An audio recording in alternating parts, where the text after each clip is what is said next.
আজকে দেখিয়ে দিব কিভাবে ফেসবুক অ্যাকাউন্ট ডিঅ্যাক্টিভ করবেন। তো তার জন্য প্রথমে চলে যাবেন ফেসবুকে, তারপর 3 ডট মেনুতে ক্লিক করবেন, তারপর স্ক্রল করে নিচে যাবেন, সেটিংস অ্যান্ড প্রাইভেসিতে ক্লিক করবেন, তারপর সেটিংসে ক্লিক করবেন, তারপর একটু লোডিং হবে, তারপর এখানে তবে অ্যাকাউন্ট অ্যান্ড সেন্টার এখানে ক্লিক করবেন।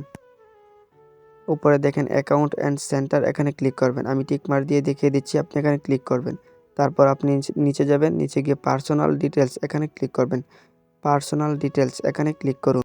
তো এখন আপনার ফেসবুকের সমস্ত পার্সোনাল ডিটেলস শো করবে। তো এখন আপনি এখান থেকে অ্যাকাউন্ট ওনারশিপ অ্যান্ড কন্ট্রোলার এখানে ক্লিক করুন। ক্লিক করার পর আপনি এখন মনোযোগ দিয়ে দেখুন। তো আপনি এখন ডিঅ্যাক্টিভেশন অর ডিলেটেশন এখানে ক্লিক করুন। ক্লিক করার পর একটু লোডিং হবে, তো সমস্যা নেই, লোডিং হয়ে যাক। তো তারপর দেখিয়ে দিচ্ছি। তো এখন আপনি আপনার প্রোফাইলে ক্লিক করবেন। প্রোফাইলে ক্লিক করার পর আপনি এখন অবশ্যই নিচের অ্যাকাউন্টের সিলেক্ট করবেন না, নিচেরটা কিন্তু অ্যাকাউন্টও ডিলেট হবে, আর উপরেরটা ডিঅ্যাক্টিভ মানে সাময়িক কিছুদিনের জন্য বন্ধ, আর ডিলেট মানে পুরোতরে বন্ধ। আপনি উপরেরটা ক্লিক করে অ্যাকাউন্ট কন্টিনিউতে ক্লিক করবেন। কন্টিনিউতে ক্লিক করার পর আবার একটু লোডিং হবে, তো আমার এখানে দেখা যায় যে সকল পেজ সহ ডিঅ্যাক্টিভ হয়ে যাবে। তো এখন কন্টিনিউতে ক্লিক করব। কন্টিনিউতে ক্লিক করার পর নতুন একটা ইন্টারফেস শো করবে। তো এখন আপনি আপনার ফেসবুকের যে পাসওয়ার্ডটি আছে সেটা দিয়ে দিবেন। যদি পাসওয়ার্ডটি জানা না থাকে তাহলে ফরগেট অপশনে ক্লিক করবেন, আর যদি পাসওয়ার্ড জানা থাকে তাহলে পাসওয়ার্ড দিয়ে নেবেন। আমি পাসওয়ার্ড জানি, তো আমি পাসওয়ার্ড দিয়ে দিতেছি।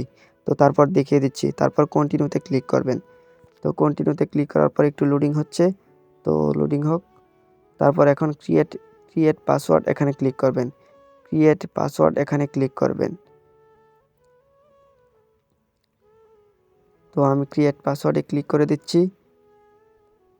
তো এখন হলো আপনি এখানে দেখেন, আপনি যদি আপনার ফেসবুকটা কী জন্য আপনি ডিঅ্যাক্টিভেশন করতে চান, তো সেটা আপনি এখানে উল্লেখ করে দিবেন। আপনার ফেসবুক আইডি কি হ্যাক হয়ে যাচ্ছে না, আপনি এখানে সর্বনিচেরটা বাদে যে কোনো একটাতে ক্লিক করে দিবেন, যে কোনো একটা, বেশি না, একটাতে ক্লিক করলেই হবে। তো আপনি সবার নিচের আদার্স প্লিজ এক্সপ্লেন ফিউচার এখানে ক্লিক করতে হবে না। এখানে ক্লিক করলে আবার আপনাকে লিখে বোঝাতে হবে যে কী জন্য আপনি এক্স্যাক্টলি বন্ধ করতে চান। তো আপনি তার জন্য নিচেরটা বাদে আপনি উপরের যে কোনো একটাতে ক্লিক করবেন। তো আপনি উপরের যে কোনো একটাতে ক্লিক করবেন। আমি একটাতে ক্লিক করে দিচ্ছি, তারপর কন্টিনিউতে ক্লিক করবেন। তো কন্টিনিউতে ক্লিক করার পর আবার স্ক্রল করে নিচে যাবেন, তারপর আবার কন্টিনিউতে ক্লিক করবেন। কন্টিনিউতে ক্লিক করার পর আপনি এখানে স্ক্রল করে আবার নিচে যাবেন, তারপরে ডিঅ্যাক্টিভেশন মাই অ্যাকাউন্ট এখানে ক্লিক করবেন। ডিঅ্যাক্টিভেশন মাই অ্যাকাউন্টে ক্লিক করার পর নতুন আরেকটা ইন্টারফেস শো করবে। তো এখন দেখেন ডিঅ্যাক্টিভ অ্যাকাউন্ট হয়ে গেছে, আমার অ্যাকাউন্টটি ডিঅ্যাক্টিভ। যদি ভিডিওটি আপনার কাজে এসে থাকে তাহলে অবশ্যই চ্যানেলটি সাবস্ক্রাইব করবেন।